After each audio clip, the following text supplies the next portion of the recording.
Well, I'm at Bom Jesus de Monte. Something like that, anyway. Check out this property. Nice place. Walked from the other side of the city. You can't even see it. It's over near the edge of that other hill there. About 5 kilometers or so. It's really funny. I accidentally dropped my camera battery into this person's property, so now I'm trying to get the workers to go grab it for me. Maybe this lady will help me out here. Feel kind of bad, but it's kind of funny too.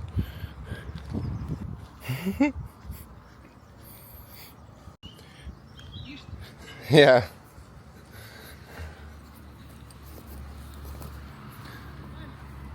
Let's see.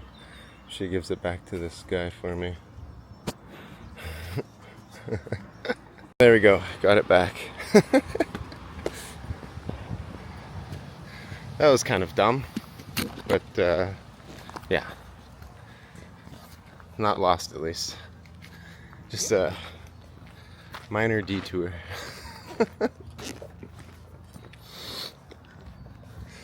Anyway, where was I? Right. Walked across the whole city. Now, I just got to climb a whole lot of stairs to get up to this monument or whatever it is. I don't know.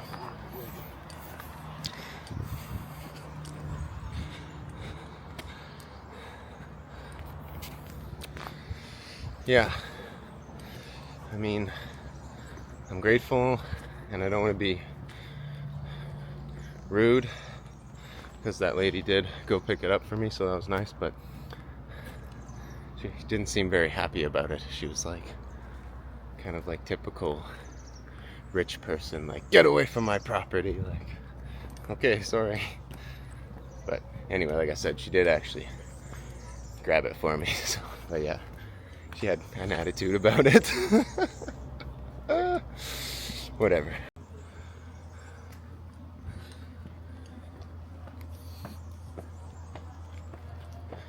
Well, apparently there's some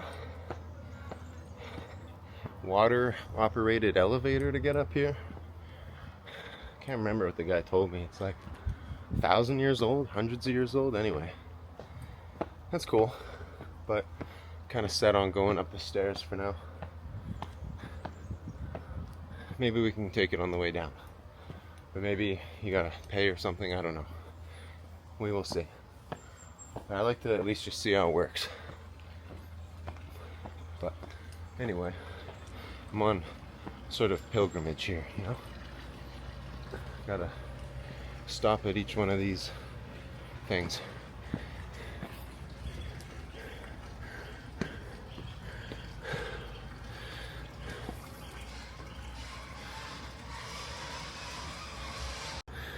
Anyway, this is the kiss of Judas, they say. That's Jesus and Judas kissing him in a not gay way, I guess, but we'll say it's gay, because to hell with Judas. Not that there's anything wrong with that, I guess, but I know it would offend him, so we'll leave it at that. More depictions of Jesus being persecuted. This is a cool walk. Quite like this. Peaceful. Apparently it's a place for some people to exercise too.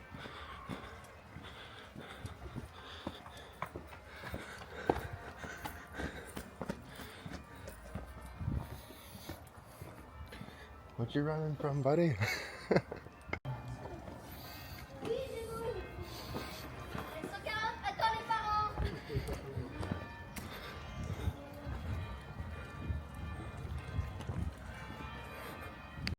Gotta love the tiles.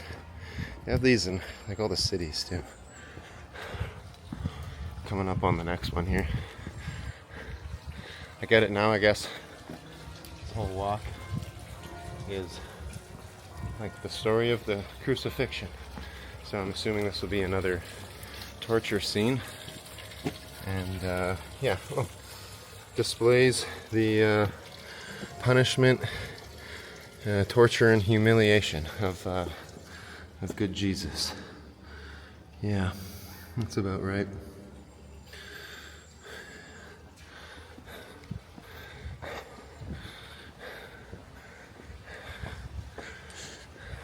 Oh well. Yeah.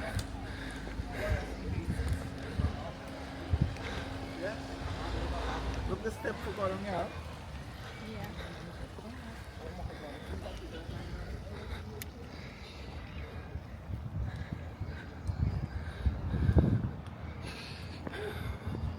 Quite a nice view. Yeah. You really can't see it, but somewhere beyond the horizon of the city, that's where I started today. Well, there we have it.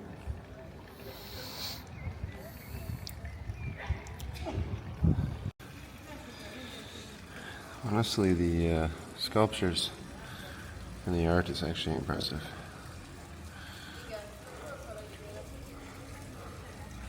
Poor Jesus.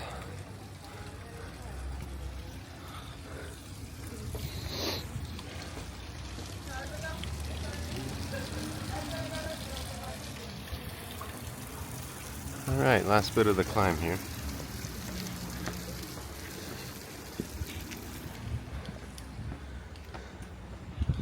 Impressive place.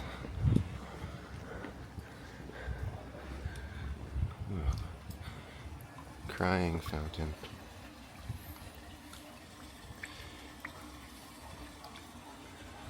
Yeah. This fountain's just leaking out of his nose. Huh.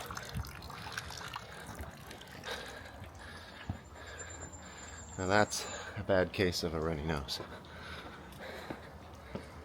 It's not even really that funny. But I don't really get it. I like this one more. Just puking, basically.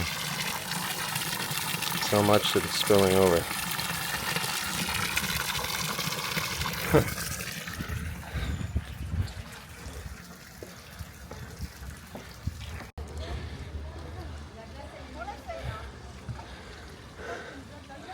Yeah.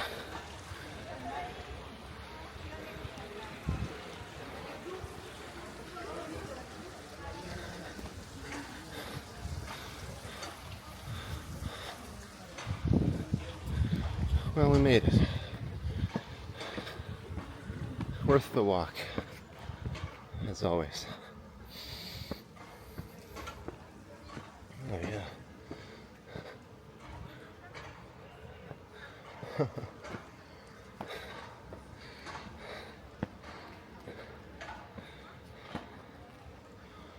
There they are, hoisting them up. Yeah.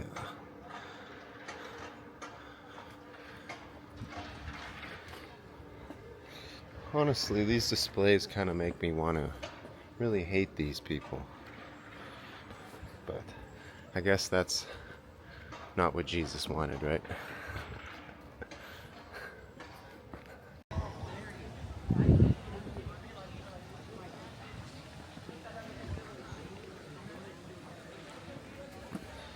Well, I just went into the basilica there, and fortunately I can't show you the inside because you're not allowed to film or wear a hat or anything like this. And it actually said too, there's a sign like, no visiting allowed, only entrance for prayer.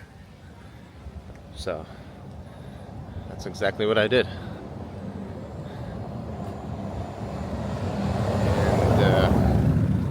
And I know those aren't really necessarily like God's rules, they're just kind of people rules, I think. But I still like to abide by them. So unfortunately, yeah, I can't show you the inside, although it was incredible. And it had, of course, like the final depiction of the crucifixion. It's just something you'll have to see for yourself, I guess. But something that honestly freaks me out is the way that I kind of have a bit of a Jesus look about me. And I'm just saying that mostly because people tell me that, especially when my beard grows out, which to me is just really weird too, because I don't really think Jesus would have looked like me. I think probably looked like sort of Arabic Jewish guy, you know? So why does he look like a handsome white guy with long hair? I guess that's just what they liked. I actually don't really know the whole story. I don't know if anyone does, to be honest. I feel like I tried to look into it and you'll just hear stuff like, oh, it's just the Europeans being racist or something like this. I don't know. Whatever. All I know is it's just a little bit weird for me. Like, this one time, well, a lot of the time when I go into these chapels in like South America, it felt weird because everyone was just white. I mean, not white. And then there'd just be me, and I'd just be sitting there, and the people kind of look at me weird, like, who's this guy? What's he doing here?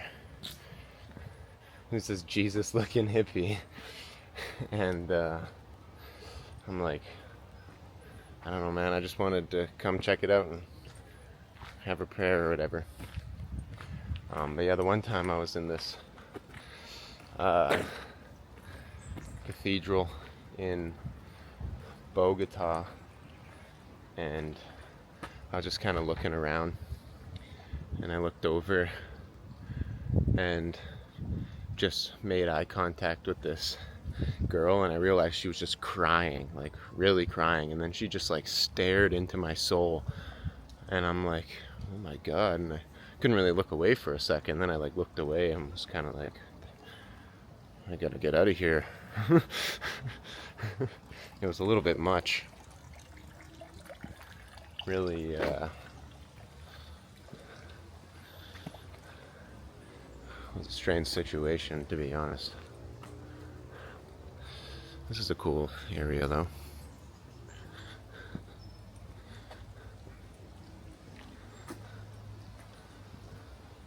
What's in these little chapels? Huh. Yeah. Oh, you can't really see. There you go.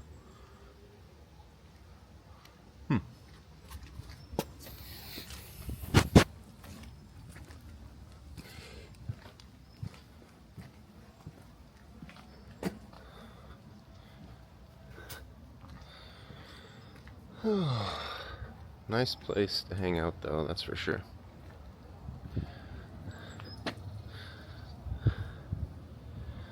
Really not too keen on walking all the way back yet. It's gonna take a few beer stops to get there. It's kind of funny, after I got that lady to get my camera, I should have been like, can I come in and talk to you about Jesus? Because yeah, she actually, when I was trying to figure out how to get into the property, and I was talking to the maintenance guys working there, they were like, yeah, no problem, we can get your camera. And then she pulled up, and I'm like, hey, like, I just want to get in to get my camera battery. And she's like, no! I'm like, oh, okay. So I should have been like, hey, can I talk to you about Jesus? But she was also like, I don't speak English. I'll be like, oh, I can translate, it's all good. Only take a few moments of your time. People. Anyway, like I said, I got my battery back, so it's all good. She's forgiven, sort of.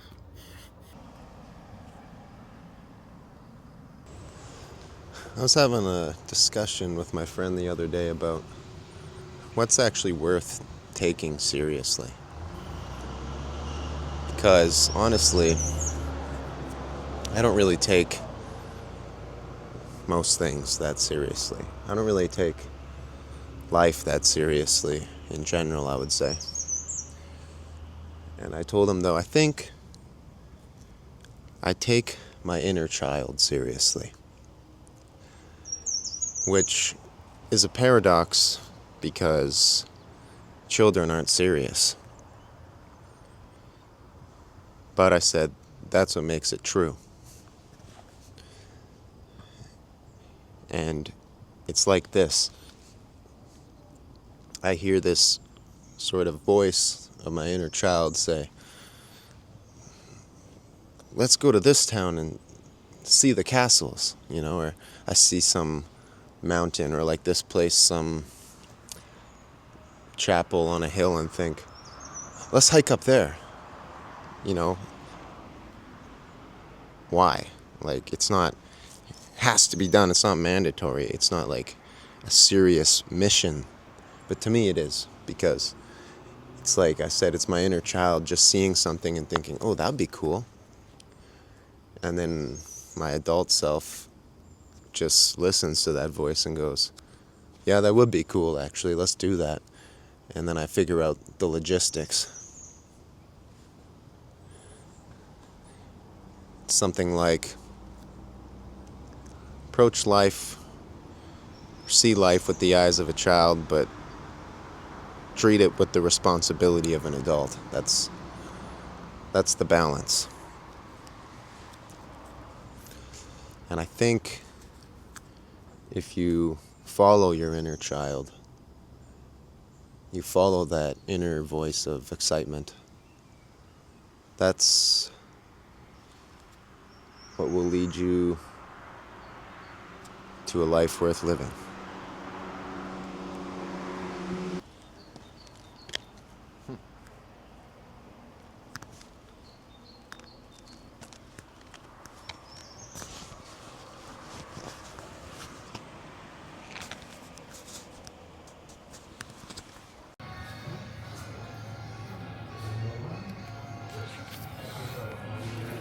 It's a quick beer stop.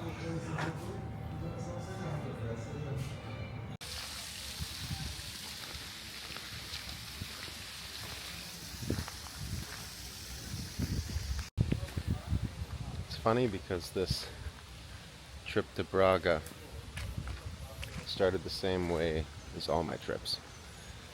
Like, I just saw the place on the map, literally knew nothing about it, and just thought, screw it, looks nice, let's go there. And I got here, and it turns out it's the oldest city in Portugal. And quite a cool place. Beautiful place, actually.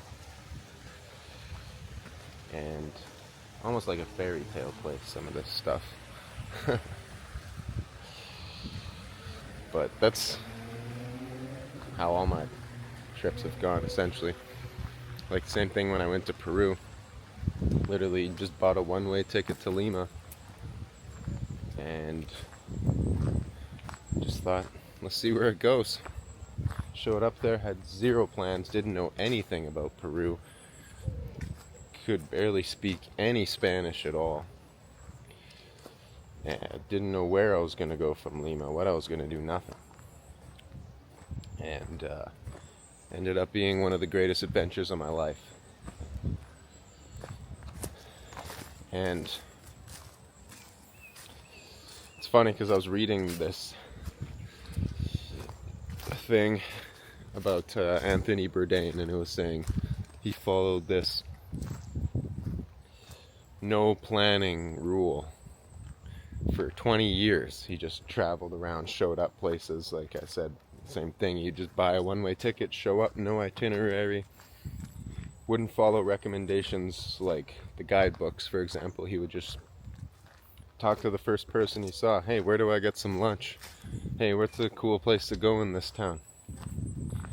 And they're saying, oh, like Harvard scientists or whatever say that following the no planning rule for traveling increases life satisfaction by 400%.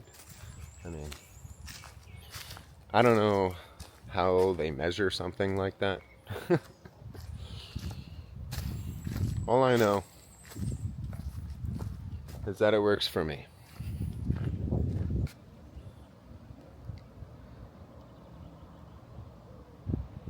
Cool place.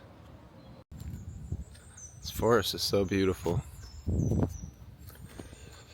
I really don't want to leave, but I do need to begin my adventure back to the city now, unfortunately. But for now, this is where I leave you. Be well.